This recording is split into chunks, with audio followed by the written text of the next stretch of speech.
로마서 14장 보도록 하겠습니다. 비판이 아닌 건덕, 덕을 세우라 라는 그런 주제를 가지고 있습니다. 14장 이후의 내용에 대해서 우리가 한번 볼 필요가 있는데요. 로마서 1장부터 13장에서 일반적인 내용이 완성이 됐어요. 이제 방금 본 이 로마 13장까지로 로마서는 완벽한 구조를 가지고 있습니다.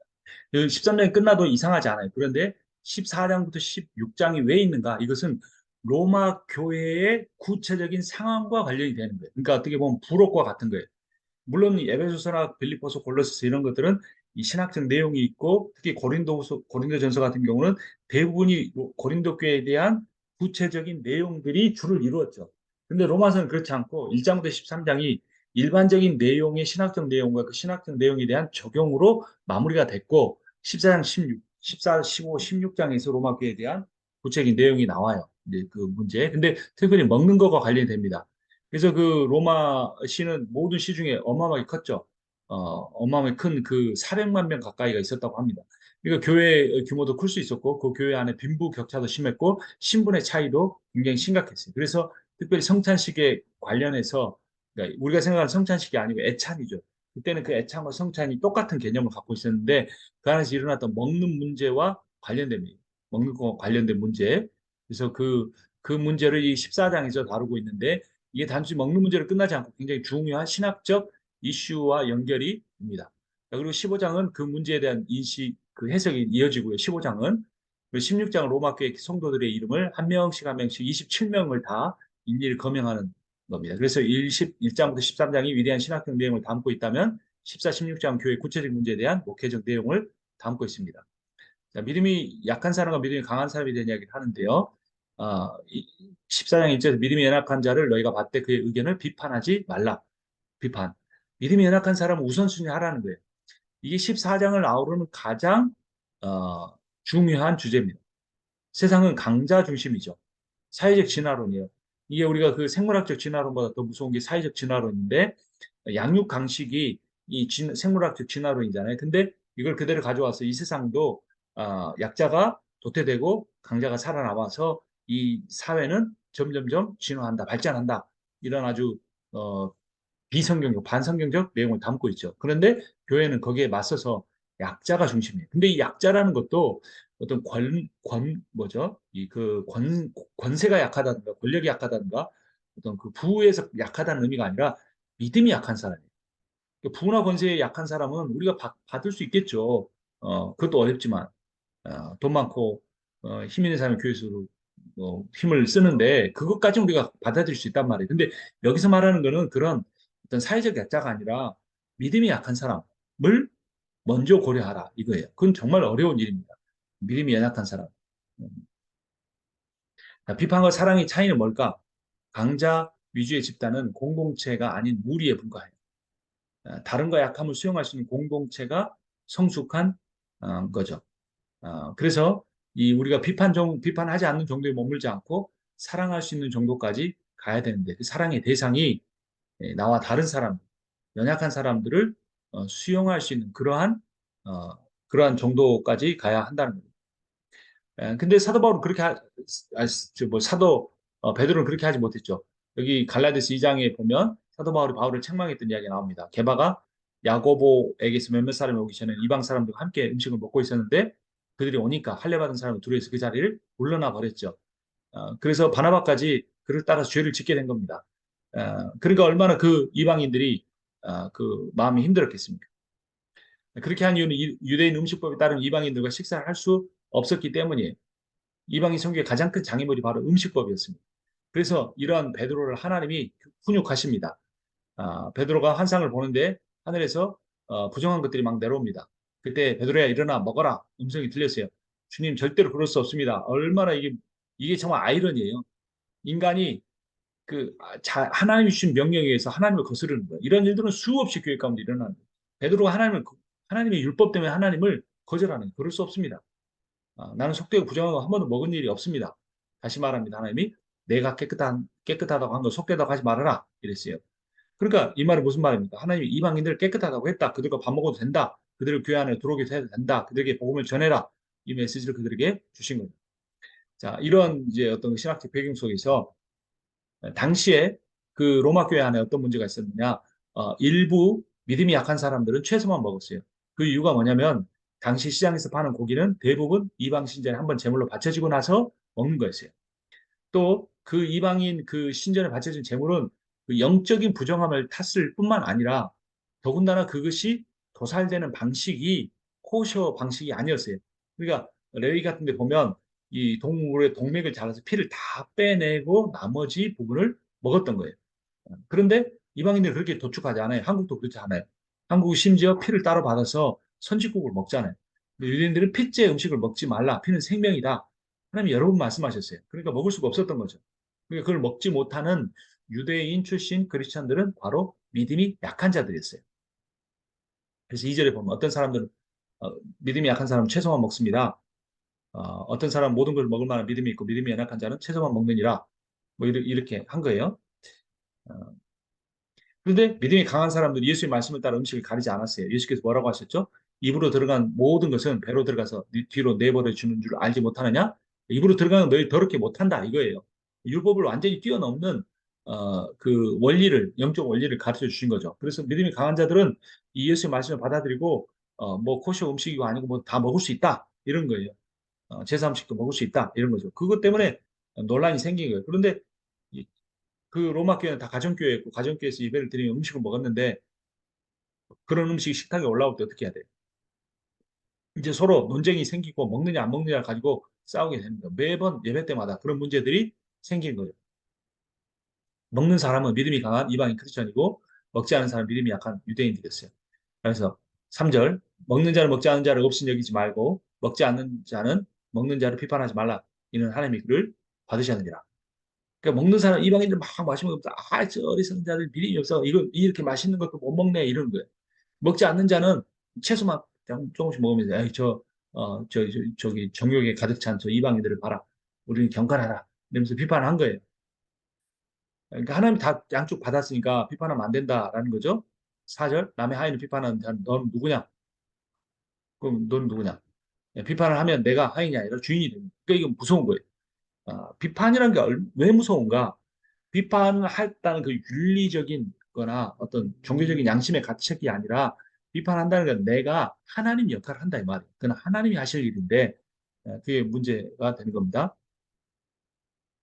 음식뿐만 아니라 절기법에 있어서 의견이 달랐어요. 어떤 사람은 이날을 전날보다 낮게 여기고 어떤 사람은 모든 날을 같게 여기나니 각각 자기 마음으로 확정하지니라. 자, 그러니까 이제까지 뭐가 다 나왔죠? 제일 처음에 할례 문제 나왔죠. 그다음에 오늘 여기 14장에서 음식법 나왔죠. 절기법 나왔죠. 이 세 가지가 오늘날 말하면 주일 성수, 11조, 교회 봉사 이 세 가지가 똑같은 거예요. 이 세 가지를 하면 이 사람은 신자로 인정도 받고 세례교인도 될 수 있고 목사 장로 권사도 될 수 있고 뭐 다 그런 거잖아요. 그러니까 음식법, 절기법, 할례법을 지켜야 어떤 그 교인 취급을 받았던 그 시대의 문제라는 겁니다. 그런데 아이러니하게도 그런 강한 믿음을 갖고 있는 이방 크리스찬들보다 강한 믿음을 갖지 못하고 있는 유대인 크리스찬들을 우선순위야 그들을 돌보는 마음 자세를 가져야 한다라고 사도 바울이 이야기를 했다는 거예요. 자, 음식 문제는 작은 문제이고 큰 문제는 사랑의 문제다라는 겁니다. 그래서 작은 문제 때문에 큰 문제를 만들어서는 안 된다. 그러니까 어떤 음식 먹느냐 안 먹느냐 이것도 물론 중요할 수 있는데 그것 때문에 미워하고 무시하고 비판하는 그런 사랑을 하지 못하는 것은 어리석은 일이다. 라는 겁니다. 자, 이런 문제, 이 제사 음식을 먹어도 되느냐 안 먹어도 되느냐. 안 먹으면 먹어야 되느냐, 안 먹어야 되느냐, 이런 문제. 제사 음식이나 흡연, 음주, 다 이거 똑같은 거죠. 이런 걸 뭐라고 말하냐면, 아디아포라라고 합니다. 아디아포라는 비진리라는 의미를 가지고 있습니다. 비진리. 너무 색깔이 지나요? 비진리라는 의미를 갖는데, 이 아디아포라는 원래 의미는 차이가 없다라는 뜻이에요. 그러니까 도덕적 중립성, 윤리적, 종교적, 율법 해석에서 벗어나는 문제다, 이런 의미예요. 그러니까 원래는 이렇게 해도 되고 저렇게 도 할 수 있는 거예요. 그 사랑의 기준을 가지고 둘 중에 하나를 선택하면 돼요. 복음의 사랑이 식어질수록 사람들은 사소한 것에 목숨을 걸려고 합니다. 사소한 게 뭘까요? 피아노를 어디에 둘 것인가? 그 강대상 약간 요즘에는 강대상이 이렇게 옛날 같이 생기지 않고 약간 뭐 한 30cm 정도만 떠 있잖아요. 그걸 밑에 둬야 되냐? 위로 올라갈 수 있는 올라갈 수도 있는 거예요. 옛날엔 과거 광대상이 두 개가 있었어요. 소광대성과 대광대상. 그래서 장로님 정도 되면 밑에 강대상까지 올라갈 수 있고 여자는 거기 못 들어가고 앞에 마이크 들고 이렇게 보면대 같은 거 가지고 이야기를 해야 되고 목사는 두 번째 강대상까지 올라갈 수 있는 담임 목사만 그런 시대가 있었죠. 그리고 뭐 밑에 강대상이 성소고 위에 강대상이 지성소인가 뭐 이런 논란도 있었는데 그게 지금은 없어졌으니까 피아노를 어디다 둘까 이런 문제들 이런 것 때문에 교회가 갈라지고 당회가 갈라지고 교회가 갈라지고 그런 일이 생긴다는 거 이런 것은 아디아포라 문제이고 아디아포라 어떻게 보면 아디아포라 문제도 되기가 힘들죠. 그래서 중요한 것은 사랑의 원리다. 사랑의 원리를 깨뜨리는 것 중에 가장 중요한 것이 비판하는 것이다. 야, 그러면 나와 의견이 다른 사람을 비판하면 안 되는 이유가 뭘까를 한번 생각을 해봐야 돼요. 그게 뭔지. 자, 6절을 보면 나를 중히 여기는 자도 주를 위하여 중히 여기고 먹는 자도 주를 위하여 먹으니 이는 하나님께 감사하며 먹지 않는 자도 주를 위하여 먹지 아니하면 하나님께 감사하는. 그러니까 같은 믿음을 갖고 있어요. 8절에 우리가 살아도 주를 위하여 살고 죽어도 주를 위하여 죽나니 그러므로 사나 죽으나 우리는 다 주의 것이로다. 그 주의 것 주의 그 종들이 주님을 위해서 서로 싸우고 분란을 일으키고 서로 하나님 역할 하려고 하는 하나님 노릇하려고 하는 거 이거 잘못이라는 거예요. 또 비판하는 게 왜 잘못이냐? 심판은 주님의 영역이기 때문에 그렇다라는 겁니다. 다른 사람 비판하는 행위는 내가 그 사람의 하나님이 되는 잘못된 시도다. 라는 거죠. 10절. 내가 어찌하여 내 형제를 비판하느냐? 어찌하여 내 형제를 업신여기냐? 우리가 다 하나님의 심판대 앞에 서리라. 라는 거예요. 너희가 남을 마태복음 7장 2절 너희가 남을 심판하는 그 심판으로 하나님께서 너희를 심판할 것이요. 이렇게 말해요. 내가 심판하는 그 내용 그대로 나에게 적용을 받는 거예요. 그래서 1만 달란트 빚진 자가 그 빚을 못 갚아서 감옥에 있다가 근데 주인이 은혜를 베풀어서 감옥에 내보내주고 다 탕감해 줬는데 집에 가다가 100달란트 빚진 자를 잡아서 멱살 잡고 흔들다가 못 갚, 지금 갚을 수 없다고 감옥에 가뒀잖아요. 그러니까 그 1만 달란트 빚진 자에 대한 소문을 듣고 주인이 그를 불러다가 감옥에 가둬놓고 너 1만 달란트 갚을 때까지 못 나온다 이렇게 한 거예요. 그러니까 1만 달란트 빚진 자가 100달란트 빚진 자에게 한 그 비판, 그 판단, 그 정죄를 가지고 그것으로 어, 1만 달러 빚진 자가 자기 주인에게 심판을 받은 거예요. 비판을 받은 거예요. 그러니까 우리가 하나님께 받고 싶은 어떤 하나님께로부터 받고 싶은 그 사랑이 있으면 내가 누군가에 그렇게 하면 돼요.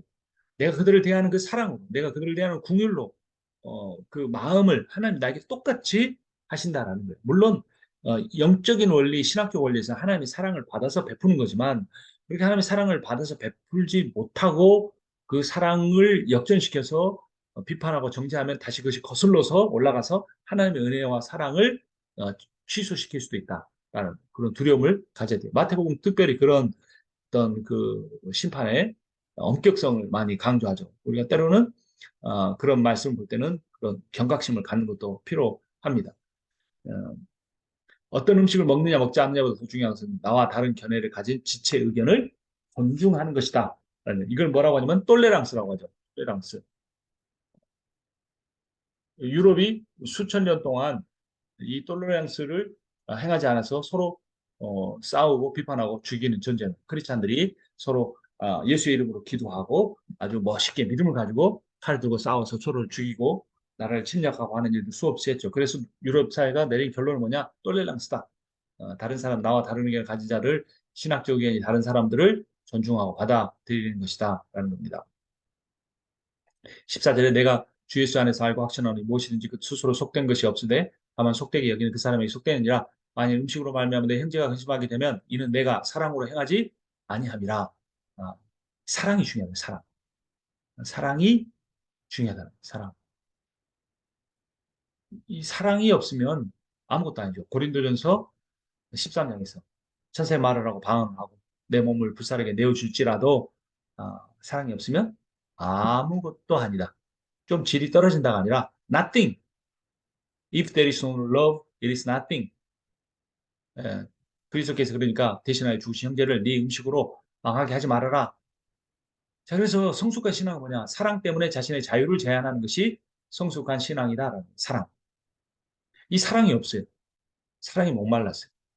목회자 자신도 너무나 항상 퍼주기만 해야 되고 어떻게 해야 돼요? 예, 저희 여기 어, 어떤 분이 목회자 사역을 하시는 분이 있는데 목회자 부부를 불러다가 58상을 불러다가 마음껏 먹이고 돌아갈 때 100만 원씩 다 그 봉투에 넣어서 줬어요. 자녀들 있는 사람들 미리 초대받은 사람들은 장학금도 받고 김치도 보내주고 이런 사랑을 받습니다. 근데 또 사랑을 받다 보면 거기에 또 익숙해져요. 그게 얼마나 큰 사랑인지 몰라요. 성도들도 목회자에 대해 받는 사랑을 그렇게 대해버리는 경우들이 있습니다. 그럼에도 불구하고 하나님 우리를 대해서 끝까지 참으시고 인내하시고 함께 하시잖아요. 우리도 그렇게 해야 됩니다. 그래서 이런 목회자 공동체가 중요합니다. 뭔가를 베풀 수 있고 뭔가 이유 없이 사랑할 수 있고 그들을 위해서 기도할 수 있고 우리가 이렇게 하나님의 말씀을 나눌 뿐만 아니라 하나님의 사랑을 나눌 수 있다면 얼마나 의미가 있겠습니까? 그 사랑을 우리가 실현하고 어떤 그 목회적 의무 때문이 아니라 내 존재 자체로 친구 관계 속에서 그러한 일을 행할 수 있다면 이게 얼마나 아름다운 일이겠습니까? 자, 내부 문제로 교회 밖에서 비판받을 수 있음을 주의해야 돼요. 예, 이 로마 교회가 그런 먹는 문제 가지고 있을 때 이 로마 안에 일반 유대인들에게 얼마나 비판을 받겠습니까? 자, 그래서 우리가 생각해야 될 거 건덕의 문제를 생각해야 돼요. 아까는 아디아프라의 문제가 있었죠. 19절에 보면 그러므로 우리는 서로 화평을 도모하는 일과 서로 덕을 세우는 일에 힘을 씁시다. 그랬어요. 덕을 세우는 일. 이게 뭔가 17절에 보면 하나님 나라를 먹는 것과 마시는 것이 아니고 오직 성령 안에 의와 평강과 희락이다. 자, 이 의와 평강과 희락 이것이 어떻게 우리에게 실현되는가? 서로 덕을 세우는 일에 힘쓸 때 그게 가능하다. 이 덕을 세운다는 말은 오코도미아. 근데 제가 발음이 정확한지 모르겠어요. 근데 이게 집을 세우다, 집을 건축하다라는 의미예요. 그래서 덕을 세운다는 말도 이 한국말이 번역을 잘한 거예요. 한국어에도 이런 한국말에 이런 의미가 있으니까 세운다, 덕을 세운다. 그러니까 집을 세운다 이런 의미예요. 덕을 무너뜨리지 않게, 벌출 그것을 미덕을 세워가는 것이 중요하다는 거예요. 이제 한국 사람의 영어로 보면 은혜를